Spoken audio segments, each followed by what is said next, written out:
My name is Renee Chapman, and I'm 32 years old. 3 days after my family reunion celebrating my father's 60th birthday, I opened my banking app and saw my savings account balance $0. The week before, it had been 140, 312, 8 years of careful saving for my dream home, gone in an instant. My hands trembled as I called the bank. The customer service representative confirmed what I couldn't believe. The transfer had been authorized by Richard Chapman, the co-owner of the account, my father. When I confronted him, he laughed. "We needed it more than you, Renee. You have a stable job. You can earn it back."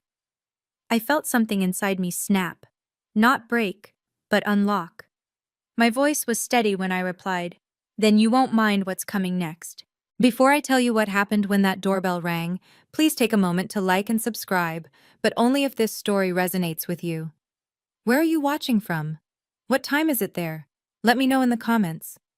But to understand why I made that choice, I need to start from the beginning. I grew up in Denver, Colorado, in what most people would call a comfortable middle-class family. My father, Richard Chapman, spent 32 years as a branch manager at a small regional bank before retiring 3 years ago. My mother, Linda, was a homemaker who believed her primary job was keeping the family together, no matter the cost. From the time I could understand words, I understood one thing above all else. Family comes first. It was stitched into every conversation, every holiday speech, every guilt-laden phone call. Family takes care of family. Those who have more share with those who have less. Blood is thicker than water. My younger brother Derek was 4 years behind me, and somewhere along the way, my parents decided he was the one worth investing in. "Boys need more support," my mother would say. "Derek has potential. He just needs the right opportunities." I learned early that my role was different. I was the responsible one, the reliable one, the one who got scholarships, worked part-time jobs starting at 16, and never asked for anything. When I was 17, my father added his name to my bank account. "Just in case something happens," he said, his banker's voice calm and reassuring. "This way I can help you manage things if there's ever an emergency." I never questioned it. I never removed him. Why would I? He was my father. He would never. That's what I told myself for 15 years. Looking back, I can see how carefully the foundation was laid. Every family first lecture, every time I was praised for being the easy child, every subtle message that my needs were secondary, it was all preparation. I just didn't know what I was being prepared for. Let me show you the receipts. I kept them all, an occupational hazard of being a data analyst. In 2016, when I was 24 and had just been promoted to my first senior position at DataSphere, a tech company in downtown Denver, my parents called. The roof was leaking. They couldn't afford repairs. Could I help? I transferred $15,000. Between 2017 and 2020, Derek's college tuition kept coming up short. Scholarships fell through. Financial aid wasn't enough. Mom cried on the phone about how Derek would have to drop out. I covered $28,000 in tuition gaps. In 2019, Mom was diagnosed with severe rheumatoid arthritis. Insurance didn't cover everything. Dad said they were drowning in medical bills. I paid $12,000. In 2021, Derek had a business opportunity, a real estate investment that was guaranteed to pay off. He just needed startup capital. He'd pay me back within a year. I loaned him $8,000. I never saw a cent of it. Between 2022 and 2024, there were countless emergencies, car repairs, unexpected bills, holiday expenses they couldn't quite cover, another $24,000 piece by piece, total over $87,000 in 10 years. I tracked every dollar in a spreadsheet, color-coded by category, dated by transaction, not because I expected to be paid back, but because that's just who I am. Data is comfort. Numbers don't lie. You know what I never received? A thank you card, a genuine expression of gratitude, even an acknowledgement that I had sacrificed anything at all. What I got instead was, "You have a good job, Renee. You don't have kids to worry about. Family helps family." What I got was the privilege of being the family ATM, while my brother was called the one with potential. Despite everything I gave away, I had a dream. A quiet, persistent dream that kept me going through every extra shift, every declined vacation, every time I talked myself out of buying something nice for myself. I wanted a house, not a mansion, not a showpiece. Just a modest home in the suburbs of Denver with a backyard where I could plant flowers, a living room big enough to host friends, and walls that belonged to me. I started saving seriously when I was 24, right after my first promotion. I set up automatic transfers. I created a separate high-yield savings account. I lived in a modest apartment, drove a 10-year-old Honda, and bought my coffee at home instead of Starbucks. My goal was $150,000, enough for a 20% down payment on a $750,000 house in a decent neighborhood. After 8 years of discipline, sacrifice, and saying no to myself over and over again, I had $140,312.67. I was so close I could taste it. I had already toured 3 houses. The third one was perfect, a craftsman-style home with a wraparound porch, hardwood floors, and a backyard with space for a garden. The asking price was $735,000. I planned to make an offer the week after Dad's birthday party. Here's the thing that haunts me. 2 years before everything fell apart, I almost removed my father from that account. I was updating my financial information, and the bank representative asked if I wanted to change the co-owner status. I hesitated. Then I called my dad to tell him, and his voice turned cold. "You don't trust your own father? After everything I've done for you?" I apologized. I left his name on the account. That decision cost me $140,312.67. My father's 60th birthday party was held on a Saturday in early June at my parents' house in Lakewood. 20 guests filled the living room and backyard. Aunts, uncles, cousins, old family friends, neighbors who had known us for decades. The decorations were elegant. The food was catered. Paid for, I later learned, with money Derek had borrowed from somewhere. Everyone was dressed nicely, smiling, performing the role of happy functional family for an audience. My father gave a speech about gratitude and legacy. My mother gazed at him adoringly. Derek stood beside them, introduced to everyone as our up-and-coming real estate investor. No one mentioned that his last 3 investments had failed. No one mentioned that I had funded 2 of them. I sat in the corner, nursing a glass of wine, watching the performance. Several relatives asked me the usual questions. "When are you getting married? Still renting? No house yet?" I smiled and deflected. What I noticed, what I couldn't stop noticing, was the way my father and Derek kept huddling together throughout the party. They'd whisper, glance at me, then look away when I caught their eyes. Something was happening, something I wasn't supposed to see. Near the end of the party, my Aunt Helen pulled me aside. She was my father's older sister, 65 years old, the only member of my extended family who had ever acknowledged that I gave too much. She squeezed my hand. "Renee, sweetheart, you've given enough. Be careful." I laughed it off. "Careful of what, Aunt Helen?" She didn't answer. She just looked at me with something I couldn't name, pity, maybe, or forewarning. 3 days later, I understood. It was a Tuesday morning when my world collapsed. I was at my desk at DataSphere reviewing quarterly analytics reports when my phone buzzed with an email notification. The subject line read, "Transaction Confirmation, Mountain West, Federal." I assumed it was spam. Phishing attempts that mimicked bank communications were common enough. I was about to delete it when something made me pause. The account number in the preview matched mine. I opened my banking app. Savings account. Balance, $0. For a full 30 seconds, I couldn't breathe. I stared at the screen, certain there had been some mistake, a glitch, a display error, something. I called Mountain West Federal's customer service line with shaking hands. The representative was polite, professional, utterly unhelpful in the way only financial institutions can be. Ma'am, I can confirm that a transfer of 140,312.67 was processed yesterday from your savings account to an external account. The transaction was authorized by the co-owner of the account, Mr. Richard Chapman. That's my father. Yes, ma'am. As a joint account holder, he has full authorization to— I didn't approve this transfer. I didn't know about it. A pause. Ma'am, our records show the transaction was confirmed via electronic signature. Would you like me to email you the confirmation documentation? Yes, please. I hung up and sat in my cubicle, staring at nothing. 8 years. 8 years of sacrifice, discipline, and dreaming, transferred away in a single click by the man who was supposed to protect me. The email arrived 3 minutes later.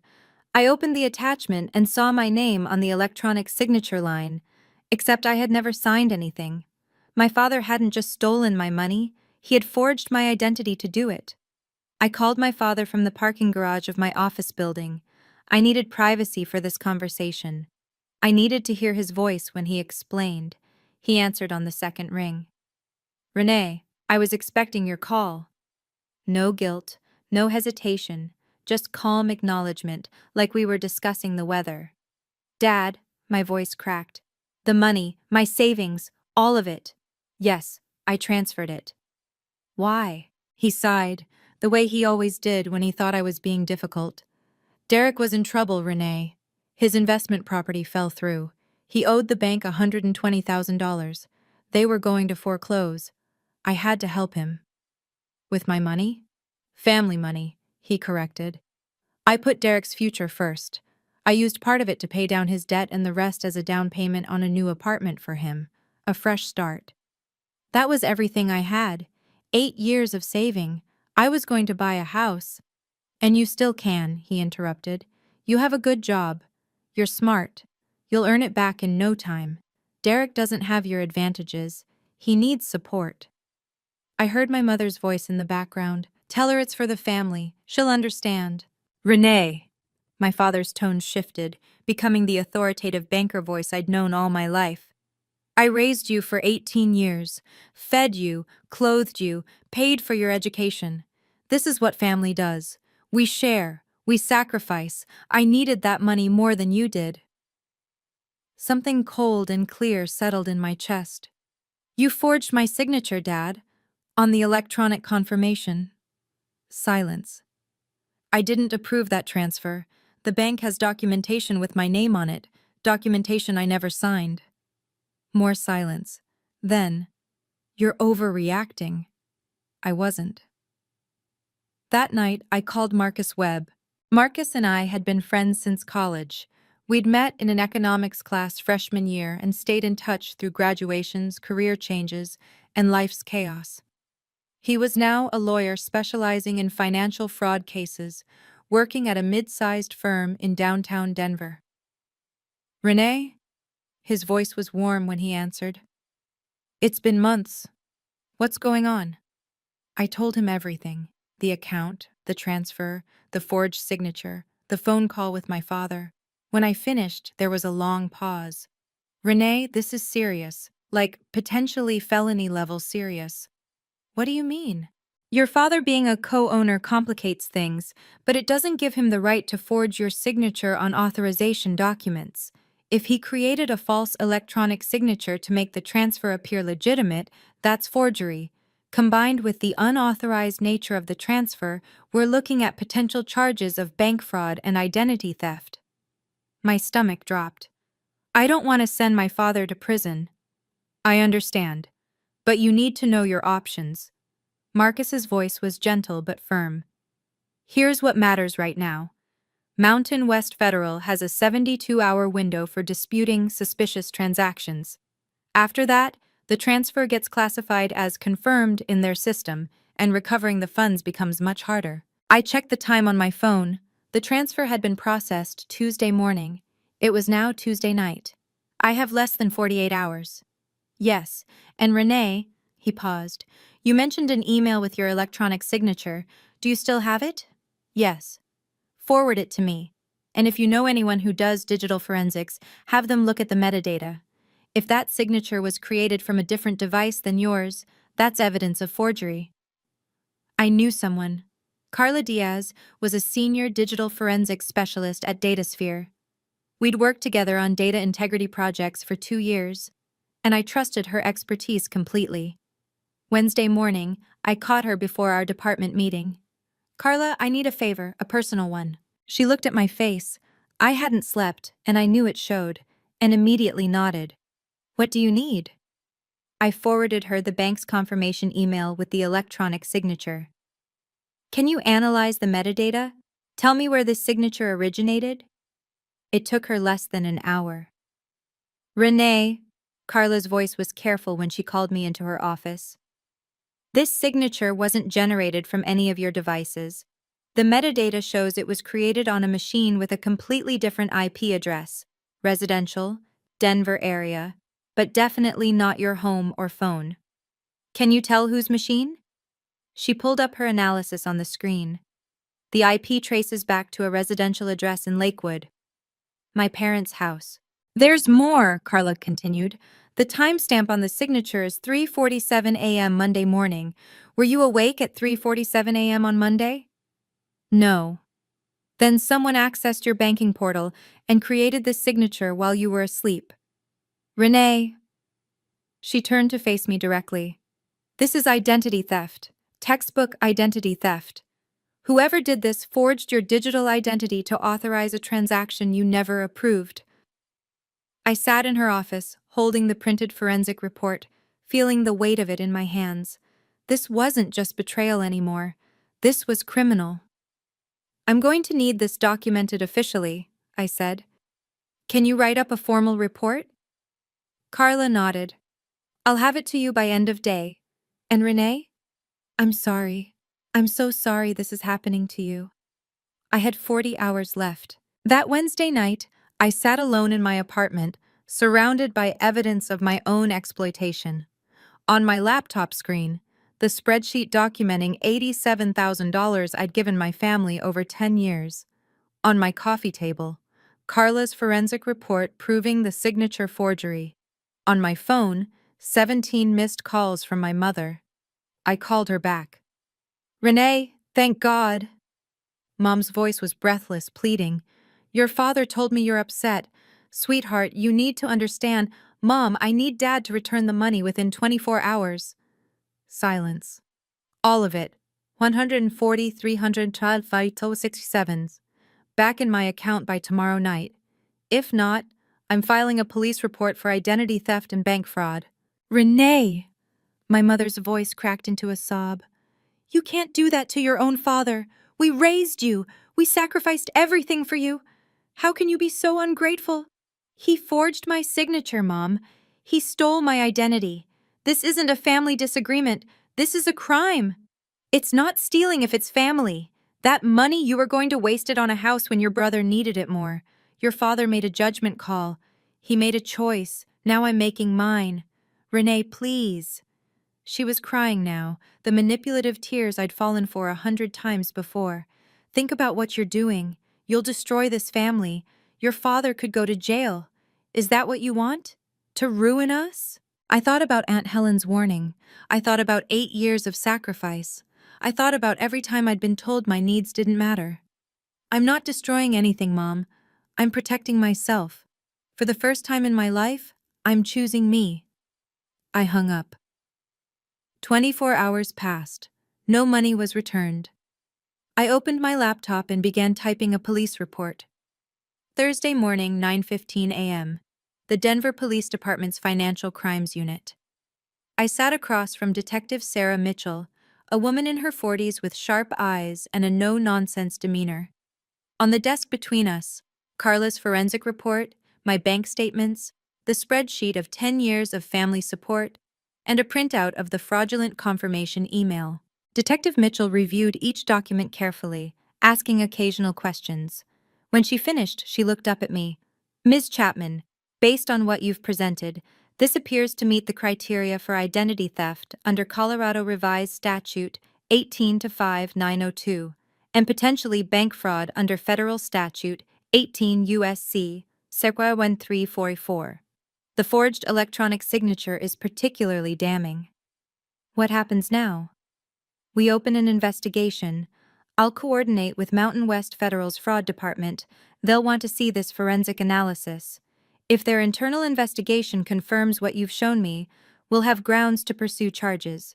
She handed me a form.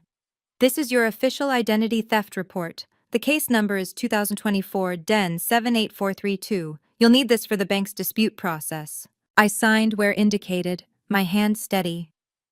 Ms. Chapman. Detective Mitchell's voice softened slightly. I see a lot of financial crimes. Family cases are always the hardest. Are you prepared for what this might mean? My father made his choice. Now he'll face the consequences. She nodded. We'll be in touch. I was almost out the door when she called after me. One more thing. When we ran your name through the system, something flagged. There's a personal loan for $25,000 opened 6 months ago in your name. Were you aware of that? I froze. No, I never applied for any loan. Detective Mitchell made a note. Then we may be looking at multiple counts of identity theft. The family assault began within hours of filing the report. My phone exploded with messages, voicemails from my mother, each more hysterical than the last. How could you do this to us? Texts from Derek. You're dead to me. I hope you know that. Calls from relatives I hadn't spoken to in years, suddenly very interested in telling me what a terrible daughter I was. Friday morning my father called. His voice was ice. I've heard what you did, Renee. Going to the police. About your own father. You stole my money and forged my identity. What did you expect? I expected you to be loyal. I expected you to remember who raised you, who fed you, who gave you everything. You gave me guilt and expectations, Dad. I earned everything else myself. You think the police will believe you over me? I was a bank manager for 32 years. I have connections, friends, reputation. I'm just the daughter with forensic proof that you committed identity theft from your own IP address at 3:47 a.m. Silence. I'm giving you one last chance, he finally said. Drop this. Tell the police you made a mistake. We can still fix this as a family. The only thing that needed fixing was my boundaries. Consider them fixed. I hung up. An hour later, my cousin Rachel texted me. Heard about what you did to Uncle Richard. That's cold, Renee. He's family. Then Aunt Patricia. Your mother is devastated. I hope you're happy. Then Uncle Thomas from California. What's this I hear about police? Call me. Only one message stood out, from Aunt Helen. I support you. Stay strong. I saved that one. On Saturday, exactly 1 week after my father's birthday party, I saw the Facebook post.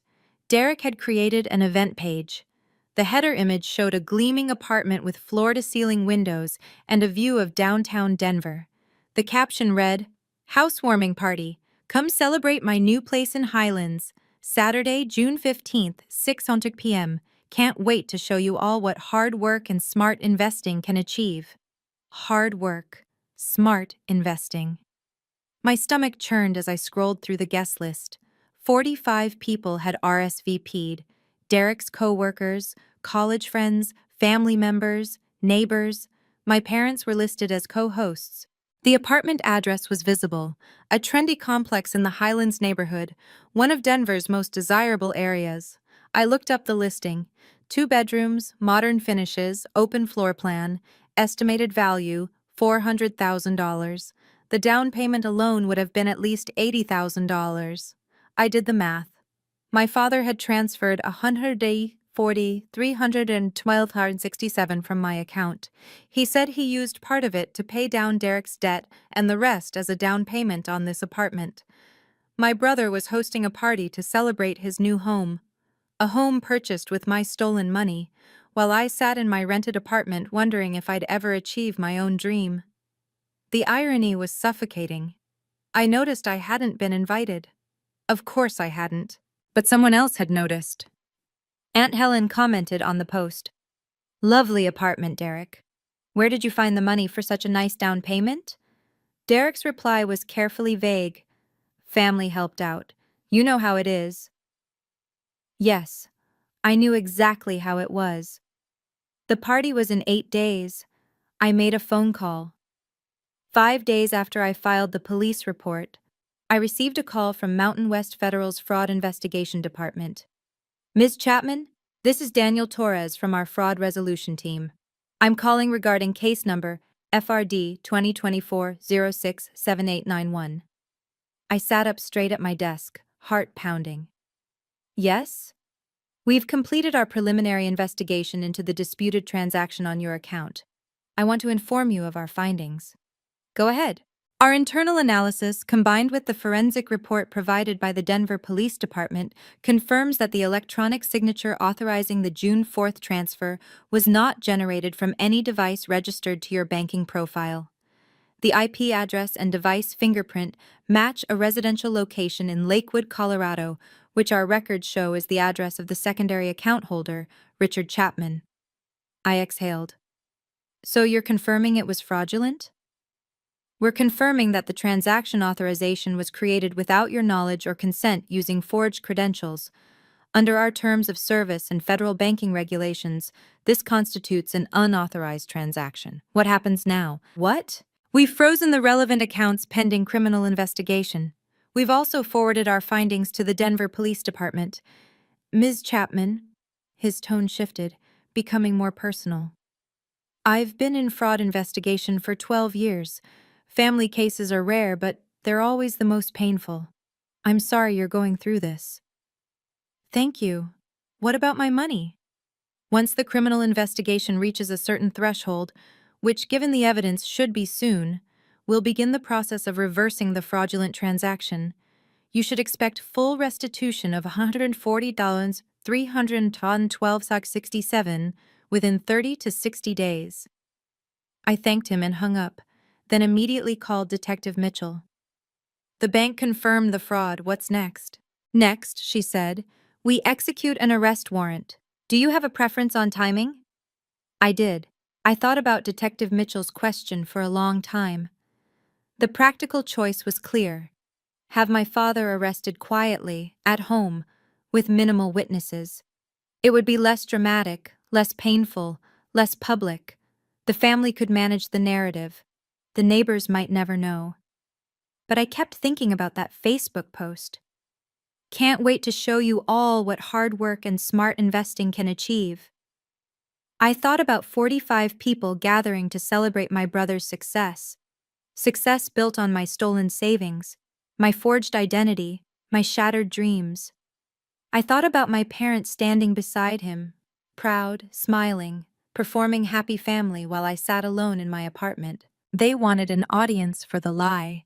Maybe they deserved an audience for the truth. Wednesday night, Aunt Helen called. Renee, honey, I heard about the investigation. How are you holding up? I'm okay, Aunt Helen. I'm just deciding something. The housewarming party is Saturday. Your Uncle Thomas is flying in from California. The whole extended family will be there. Something clicked into place. Everyone will be there to see Derek's big moment. Yes, Richard's been calling everyone, making sure they come. He wants a big show of support. She paused. He's telling everyone you've had a mental breakdown and are making false accusations. He's trying to control the narrative before you can speak. My jaw tightened. Is that so? I thought you should know. Whatever you decide to do, I support you. I thanked her and hung up. Then I called Detective Mitchell. Detective, you asked about timing for the arrest warrant. I have a suggestion. I'm listening. Saturday, June 15th, 7 o'clock p.m., 2847 Highland Boulevard, apartment 4C. There will be approximately 45 witnesses. A pause. That's unconventional. So is stealing from your daughter. Fair point. I'll make it happen. Okay, I need to pause here for a second. If you were in my position, what would you do? Option A. Have the police arrest my father quietly at home, avoid the drama, keep things private. Or option B. Let everything unfold at the housewarming party, in front of 45 witnesses celebrating my brother's success? Drop your answer in the comments, A or B. And if you're still with me, hit that like button so I know you're here. Now, let me tell you what happened next. Saturday, June 15th, 2024. 6:12 p.m. Derek's apartment in the Highlands was everything the Facebook photos promised. Soaring ceilings, designer furniture, a wall of windows showcasing the Denver skyline, catering trays covered the kitchen island. A playlist of upbeat music pulsed through wireless speakers. Congratulations. Balloons floated in clusters near the entrance. 45 guests filled the space, mingling with champagne glasses in hand. Derek's coworkers admired the view. Extended family members exclaimed over the finishes. Friends congratulated him on finally making it. My father stood in the center of the living room holding court. "I've always believed in investing in family," he announced to a cluster of relatives. "When Derek came to me with this opportunity, I knew it was the right move. That's what parents do. We set our children up for success." Murmurs of approval rippled through the group. My mother circulated with a tray of appetizers, beaming. "Isn't this place wonderful? Derek has worked so hard. We're so proud." Derek himself was near the window, accepting praise from two former college roommates. "Yeah, man, it took some strategic planning, but I finally got my feet under me. Real estate is all about timing, you know." Uncle Thomas, newly arrived from California, clapped Derek on the shoulder. "Your dad says you're quite the investor. Impressive, son. Real impressive." Nobody mentioned me. Nobody wondered where I was. Nobody questioned where an unemployed investor with a failed track record suddenly found the resources for a $400,000 apartment in one of Denver's most expensive neighborhoods. Or almost nobody. I spotted Aunt Helen near the kitchen, watching my father's performance with an expression I recognized, the same skepticism she'd shown at the birthday party 3 weeks ago. She checked her watch. 6:47 p.m., 13 minutes. At 6:52 p.m., Aunt Helen made her move. She intercepted Derek as he headed back from the bathroom, cornering him near the hallway where the acoustics carried every word to at least a dozen nearby guests. "Derek, sweetheart." Her voice was pleasant but carried. "This apartment is stunning. What did it cost, if you don't mind me asking?" Derek's smile flickered. "Oh, around 400,000. It was a great deal, actually." "And where did you find the down payment? Last I heard, you were having some trouble with your other properties." Several heads turned. The music suddenly seemed too loud for the silence that was forming. "Dad helped out," Derek said carefully. "You know, family support." "Mm-hmm," Aunt Helen nodded slowly. "And did Renee contribute anything?" Derek's face went pale. "What? No, Renee has nothing to do with this." "Really? Because I spoke to her this week and she mentioned some interesting things about a bank transfer. $140,000, I believe?" The cluster of relatives nearest to them had stopped talking entirely. My mother's smile was frozen in place. My father was pushing through the crowd, his face thunderous. "Helen!" His voice was sharp. "This isn't the time or place." "Isn't it?" Aunt Helen turned to face her brother. "Richard, where did the money for this apartment come from? The truth, please. Your sister is asking." "It's family business. None of your—" "Did you take money from Renee's savings account without her permission?" The room had gone completely silent. 45 pairs of eyes fixed on my father. His mouth opened, closed, opened again. The doorbell rang. My father's face went white. "That," Aunt Helen said quietly, "would be the police." Derek opened the door.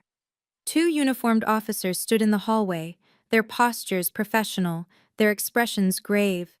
Behind them, in plainclothes, was Detective Mitchell. "We're looking for Richard Chapman." The room erupted in confused murmurs. My mother rushed toward the door. "What is this?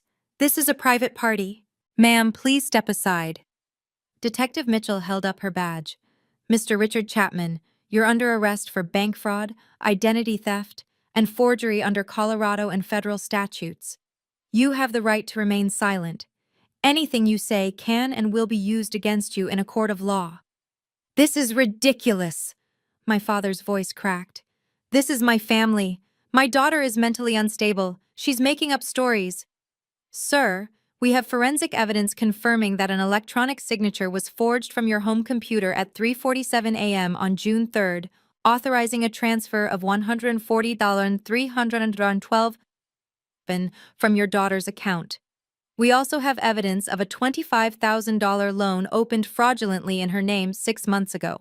The Miranda rights continued as one officer guided my father's hands behind his back. The click of handcuffs was impossibly loud in the silent room. My mother collapsed against the wall, sobbing, "Richard! Richard!" Derek stood frozen, his mouth hanging open, champagne glass still clutched in his hand. Uncle Thomas stepped back from him like he'd discovered something contagious. "What the hell is going on here?" The guests parted as the officers led my father toward the door. His head was bowed, his banker's composure finally completely shattered. As he passed Aunt Helen, she spoke quietly. "You should have returned the money, Richard. She gave you a chance." The door closed behind them. 45 witnesses stood in absolute silence. Then someone whispered, "He stole from his own daughter?" Detective Mitchell remained after the uniformed officers escorted my father out. She addressed the stunned room with professional calm. "For those who are wondering, Mr. Chapman is accused of stealing $140,312.67 from his daughter's savings account and forging her digital identity to authorize the transfer. Additionally, a fraudulent loan of $25,000 was opened in her name without her knowledge or consent. The down payment for this apartment," she gestured around the room, "came from those stolen funds." Uncle Thomas turned to Derek, his face flushed with anger. "Is this true? This apartment was bought with Renee's money?" I didn't," Derek stammered. "Dad said she agreed. He said she wanted to help." "She filed a police report, Derek." Aunt Helen's voice was sharp. "Does that sound like someone who agreed?" A woman I recognized as one of Derek's co-workers set down her champagne glass. "Wait, so this whole party, we're celebrating an apartment bought with stolen money?" "From his own sister's savings," another guest added, disgust evident in her voice. One by one, people began moving toward the door. A friend of Derek's shook his head as he passed. "Dude, I thought I knew you. This is seriously messed up." Within 15 minutes, 20 guests had left. Those who remained clustered in small groups, whispering, casting looks at Derek and my mother, like they were viewing a car accident. My mother sat on Derek's expensive new couch, mascara streaking down her face. "This can't be happening. This isn't happening." Uncle Thomas approached her, his voice cold. "Linda, did you know about this?" She didn't answer. That was answer enough. "I flew in from California for this." He grabbed his coat. "I'm done with Richard, and I'm done pretending this family isn't rotten." I arrived at 7:45 p.m., after the police had left. The apartment door was still open. No one had thought to close it. I walked through into a scene of devastation. Half-empty champagne glasses abandoned on tables, catering trays untouched, congratulations balloons drifting aimlessly. Perhaps 15 people remained. They turned to stare as I entered. My mother launched herself off the couch. You did this! You destroyed everything!" I held up one hand, and something in my expression stopped her mid-stride. "I didn't destroy anything, Mom. I reported a crime. There's a difference." I set a folder on the kitchen island, the same folder I'd been carrying for 2 weeks. Inside, the spreadsheet documenting $87,000 in support over 10 years, Carla's forensic report, a copy of the police report, bank statements showing the fraudulent transfer. "Uncle Thomas," I turned to face him. "I know you traveled from California for this. I'm sorry your trip was ruined, but I thought you deserved to know the truth." He took the folder, scanning the documents inside. His face shifted from shock to disgust to something like grief. "Renee," his voice was hoarse. "I had no idea. None of us did." "That's what they counted on." Derek finally found his voice. "Renee, you have to understand. Dad said you were okay with it. He said you wanted to help me. I never agreed to anything, Derek. I was asleep when Dad forged my signature at 3:47 in the morning. I found out about the transfer 3 days later, when my account showed $0. I met his eyes. You knew where that money came from. You knew, and you threw a party anyway. He had nothing to say to that. None of them did. The remaining guests dispersed over the next hour. Derek's coworker, Marcus, a different Marcus than my lawyer friend, paused at the door. Derek, I've known you for 3 years. I vouched for you at work. I told people you were a good guy. He shook his head. Don't call me anymore. Two of Derek's college friends left without saying goodbye. One muttered, "Unbelievable," as he passed. A neighbor from my parents' street, Mrs. Patterson, approached my mother on her way out. Linda, I've known your family for 20 years. I never would have believed. She trailed off, unable to finish, and hurried away. By 9 p.m., only family remained. My mother, Derek, Aunt Helen, Uncle Thomas, and me. The apartment that had gleamed with promise 2 hours ago now felt cold and hollow. The champagne had gone flat. The catering was congealing. The congratulations balloons seemed to mock the devastation below them. Derek slumped in a chair by the window, staring at nothing. His success story had evaporated in less than 3 hours. My mother sat rigid on the couch, tear-streaked and silent, stripped of the supportive audience she'd relied on to maintain her denial. Uncle Thomas approached Aunt Helen. You knew about this, didn't you? Before tonight? I suspected. Aunt Helen's voice was tired. I tried to warn Renee years ago. No one wanted to listen. I listened, I said. Eventually. Uncle Thomas turned to me. His eyes were red. Renee, I owe you an apology. When your father called to invite me to this party, he told me you'd been making false accusations.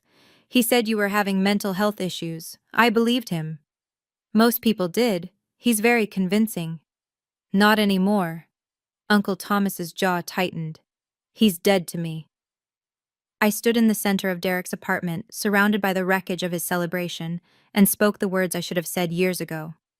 Derek. My brother looked up, hollow-eyed. I want you to understand something. I didn't do this to hurt you. Then why? Because you hurt me. You and Dad. You took my life savings, money I spent 8 years earning, and you used it to buy this apartment. Then you threw a party to celebrate. You posted on Facebook about hard work and smart investing. My voice cracked, but I pushed through. That wasn't hard work. That was theft. Dad said you would understand. Dad lied. To you, to me, to everyone. And you chose to believe him because it was convenient. I turned to my mother, who hadn't moved from the couch. Mom, I'm not going to apologize for what happened tonight. Dad broke the law. He forged my identity. He stole my future. Those are facts, not accusations. He's your father. He's a criminal who happens to be my father. Those two things can both be true. I picked up my folder from the counter. I'm leaving now. I won't be contacting any of you for the foreseeable future. When Dad's case goes to court, I'll do what the prosecutors ask. Beyond that, I have nothing more to say. Derek stood. Renee, wait. We're family. Family doesn't steal from each other, Derek. Family doesn't forge signatures at 3 a.m. Family doesn't throw parties with stolen money. I met his eyes. When you're ready to acknowledge what you did, really acknowledge it, not just make excuses, you can reach out. Until then, this is goodbye. I walked out without looking back. Aunt Helen followed me. Hey, quick pause here. If you've ever had to set a boundary with family, you know how hard that walk to the door feels. Like your legs are made of lead. Like every step is a betrayal of everything you were taught. If this resonates with you, drop a comment telling me about it. I read every single one. And if you want to hear what happened next, with the legal case, with my family, with my dream house, keep watching. We're almost at the end. 3 weeks after the housewarming party, my father's case went before the district attorney. Marcus kept me informed throughout the process. They're charging him with 3 counts: bank fraud under 18 U.S.C. Sapphire 1344, identity theft under 18 U.S.C. Sartor 1N28, and forgery under Colorado state law. The federal charges alone could mean up to 30 years. My stomach dropped. 30 years? That's the maximum. Given his age, clean record, and the family context, the DA is offering a plea deal. 18 months probation, 200 hours of community service, and full restitution of the stolen funds. And the $25,000 loan? Separate investigation, but the bank has already flagged it as fraudulent. It'll be removed from your credit report within 60 days. In late July, my father accepted the plea deal. I wasn't present for the hearing. I'd been advised that my attendance might complicate matters, but Marcus sent me a text afterward. It's done. He pled guilty. Restitution order signed. 1 week later, 100G40 312.67 appeared in my new bank account. The account was in my name only. No co-owners, no exceptions. The money felt different now. Heavier. I'd earned it twice. Once through years of work, and again through the hardest fight of my life. But the numbers were real. The balance was restored. The fraud had been documented, prosecuted, and resolved through proper legal channels. I called Mountain West Federal to close my old account permanently. "Are you sure, Ms. Chapman?" the representative asked. "This account has been open since you were 17. "I'm sure. That account was never really mine." "I understand. Is there anything else we can help you with today?" I thought about it. "Yes, I'd like information about your mortgage pre-approval process." The social consequences fell like dominoes. Derek was forced to sell the Highlands apartment within 2 months. The market had softened, buyers were scarce, and the circumstances of his investment success had become local gossip. He sold at a loss of $35,000, money he didn't have, debt he couldn't escape. His real estate career, such as it was, collapsed entirely. Word spread among Denver's small investor community. "That's the guy who used his sister's stolen savings." Doors closed. Phone calls went unreturned. My mother retreated into isolation. Her church friends, her book club, her neighborhood coffee group, all of them had seen the news, heard the whispers, put together the pieces. She stopped attending Sunday services, stopped hosting, stopped answering the door. Uncle Thomas kept his word. He cut off all contact with my father, unfriending him on every platform, declining every call. When my mother tried to reach out, he sent a single text. "You knew, Linda. You knew and you did nothing. I have nothing to say to you."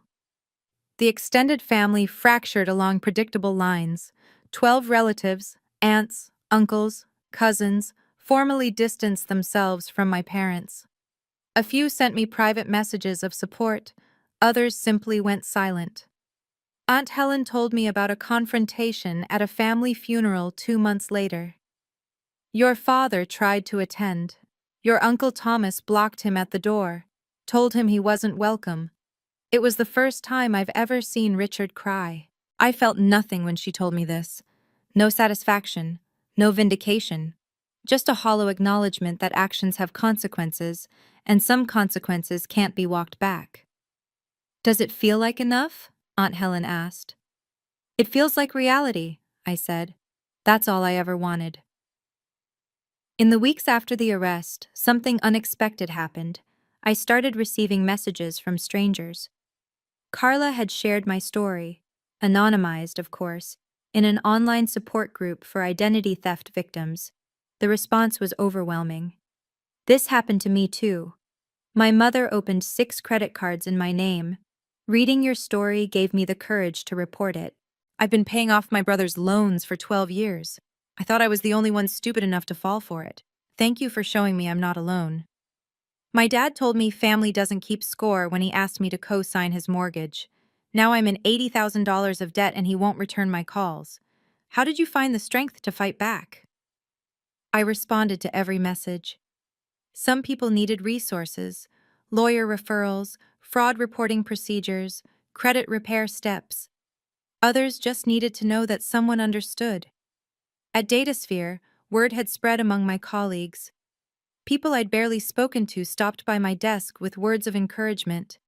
My manager, Janet, called me into her office one afternoon. "Renee, I heard about what happened with your family. I want you to know, what you did took incredible courage. Most people would have just let it go, kept the peace. You didn't." "I couldn't," I said. "Not this time." "Well, I admire you for it. And if you ever need time off, for court appearances, for therapy, for anything, it's yours. No questions asked." Aunt Helen became my weekly dinner companion. Every Sunday, she'd come over with a bottle of wine and a listening ear. "You know," she told me once, "your grandmother did something similar to me 40 years ago. I never had the courage to fight back. I'm proud of you for having what I didn't." In September, 2 months after my father's sentencing, a handwritten letter arrived at my apartment. The return address was my parents' house. The handwriting was my mother's. I opened it at my kitchen table, already bracing for what I'd find. "Dear Renee, your father and I have had time to think about everything that happened. I want you to know that I'm sorry if you felt hurt by our actions. Families should support each other. And I understand now that things didn't go the way you expected. Your father only wanted to help Derek. He's always been a good provider, and his instincts have always been to put family first. Sometimes that means making hard choices that not everyone understands. I'm asking you, as your mother, to consider forgiveness. Holding on to anger only hurts you. The Bible says we must forgive 70 times 7, and I believe that applies to family most of all. Please come home. We can work through this together. We're still your parents and we still love you. Mom." I read the letter 3 times. I noticed what was missing. Any acknowledgement that what they did was wrong. Any acceptance of responsibility. Any recognition that helping Derek had meant stealing my life savings and forging my identity. "I'm sorry if you felt hurt" isn't an apology, it's a deflection. I wrote back the next day. "Mom, thank you for reaching out. However, I can't return to a relationship where my boundaries are not respected and my harm is not acknowledged. Dad didn't just make hard choices, he committed crimes, crimes he pled guilty to in a court of law. When you're ready to acknowledge that clearly, without deflection, I'm willing to talk. Until then, please respect my need for space. Renee." I didn't hear back. In October, Derek reached out. His email was shorter than my mother's letter, and at first glance, seemed more genuine. "Renee, I know I screwed up. I want to make things right. Can we meet for coffee? Please. Just hear me out." Against my better judgment, I agreed. I chose a busy coffee shop downtown, public, neutral, with plenty of witnesses in case things went sideways. Derek looked diminished when he arrived. The confident real estate investor persona was gone, replaced by something smaller, grayer. He'd lost weight. His clothes looked slept in. "Thanks for coming." He sat across from me, hands wrapped around a cup he wasn't drinking. "I know I don't deserve it." "You're right. You don't. I want to apologize. Really apologize. What Dad did, what we did, was wrong. I should have questioned where that money came from. I should have—" "You did question it, Derek. And then you decided the answer didn't matter because you were getting what you wanted." He flinched. "That's fair." "I didn't come here for fairness. I came to see what you actually wanted." A long pause, then quietly. "Dad's probation is making things hard for him. He can't travel for work, can't— Derek. And if you could maybe talk to the DA, ask them to reduce—" "Stop." He stopped. "You didn't come here to apologize. You came here to ask me to help Dad. Again, after everything." "Renee, he's our father." I stood up. "He stopped being my father when he forged my signature at 3:47 in the morning." I picked up my bag. "Goodbye, Derek. Don't contact me again unless you're ready to have an actual conversation. One that isn't about what you need from me." I left my coffee untouched on the table. November brought the first real cold of the season, and my first Thanksgiving without my family. Aunt Helen invited me to her house, a cozy craftsman in the Berkeley neighborhood. When I arrived, the table was set for two, simple, elegant, with candles flickering in the fading afternoon light. "I hope you like turkey," she said, pulling me into a hug. "I made too much, as always." Over dinner, we talked about everything except my parents, her garden, my work, the book club she'd recently joined. Normal things, peaceful things. It wasn't until dessert that she brought it up. "You know, Renee, I was your age when something similar happened to me." I looked up from my pie. "You mentioned that once. With your mother?" Aunt Helen nodded slowly. "My mother, your grandmother, opened a credit card in my name when I was 23, maxed it out. I didn't find out until I tried to buy my first car and was denied for bad credit." "What did you do?" "Nothing." Her voice was heavy with old regret. "I was too scared. Too trained to keep the peace. I spent 8 years paying off a debt that was never mine, and I never said a word about it." "That's not your fault?" "No, but it is my lesson." She reached across the table and squeezed my hand. "What you did, Renee, standing up, filing that report, demanding accountability, that's what I should have done 40 years ago. I didn't have the courage. You do." I felt tears threatening. "Sometimes I wonder if I did the right thing." "You did." Her voice was firm. "Protecting yourself isn't betrayal, it's survival. And family, real family, is the people who love you enough to want you to survive." I squeezed her hand back. "Thanks for being real family, Aunt Helen." 6 months after my father's arrest, I signed the papers for my new house. It wasn't the craftsman I'd originally dreamed of, that one had sold months earlier while I was fighting for my stolen savings. But the house I found was better. A charming split level in Littleton with a wraparound porch, a renovated kitchen, and a backyard big enough for the garden I'd always wanted. Purchase price? $735,000. Down payment? $147,000. My recovered savings, plus 6 months of additional contributions. The closing was held on a Thursday afternoon in December. I sat at a conference table surrounded by lawyers, real estate agents, and mortgage officers, signing document after document, watching the stack of papers grow. When it was done, when the final signature was placed and the keys were handed over, I sat in my car outside the title company and cried. Not from sadness, from release. 8 years of saving. A devastating betrayal. A legal battle. A family shattered. And at the end of it all, a house. My house. In my name only. I drove to the property that evening. The moving truck wouldn't come until the weekend, so the house was empty, echoing with possibility instead of furniture. I walked through each room, running my fingers along the walls, memorizing the spaces that were finally, entirely mine.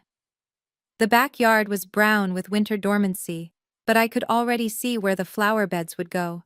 Where I'd plant tomatoes in the spring, where I'd set up a small table for morning coffee. The doorbell rang. Aunt Helen stood on the porch, holding a pot of red roses. "Housewarming gift," she said, her eyes bright with tears. "For your garden." I pulled her into a hug so tight neither of us could breathe. "Welcome home, sweetheart," she whispered. I was home. I'm writing this from the porch of my new house, 6 months after moving in. The garden is thriving. Aunt Helen's roses bloomed in May, deep red against the green of the lawn. The tomatoes I planted are producing more than I can eat, so I've started bringing extras to my neighbors. I've made peace with the shape of my family now. It's smaller than it used to be, but it's honest. My father completed his community service. He's still on probation. From what Aunt Helen tells me, he's aged dramatically since the arrest. My mother has stopped reaching out. Derek sent one more email, which I deleted without reading. I'm not angry at them anymore. Anger requires energy, and I've chosen to spend my energy on things that matter. My work, my home, my relationships with people who value me, but I'm also not waiting for them to change. I used to believe that loving family meant sacrificing everything: my savings, my dreams, my boundaries. I thought saying no was the same as saying, I don't love you. I was wrong. Real love doesn't require self-destruction. Real family doesn't exploit your loyalty. And setting boundaries isn't betrayal. It's the foundation of every healthy relationship. I don't know if my parents will ever understand that. I don't know if Derek will ever grow into the kind of person who can take responsibility for his choices. But I know this: I'm not responsible for their understanding. I'm only responsible for my own integrity, my own healing, my own life. And for the first time in 32 years, that life belongs entirely to me. I close my journal and look out at the sunset turning my garden gold. I chose myself. Finally. It was the hardest thing I ever did. It was worth it. Hey, before we wrap up, I want to step back and share some perspective on what we just witnessed. From a psychological standpoint, Renee's story is a textbook example of financial enmeshment, a dynamic where family members treat one person's resources as communal property, regardless of consent. The phrases "family helps family" and "you have a stable job" weren't expressions of love. They were tools of control. Here's what Renee taught us: setting boundaries isn't selfish, it's necessary. You're not obligated to destroy your future to maintain someone else's comfort. Forgiveness doesn't require reconciliation. And sometimes, choosing yourself means letting go of people who only valued what you could give them.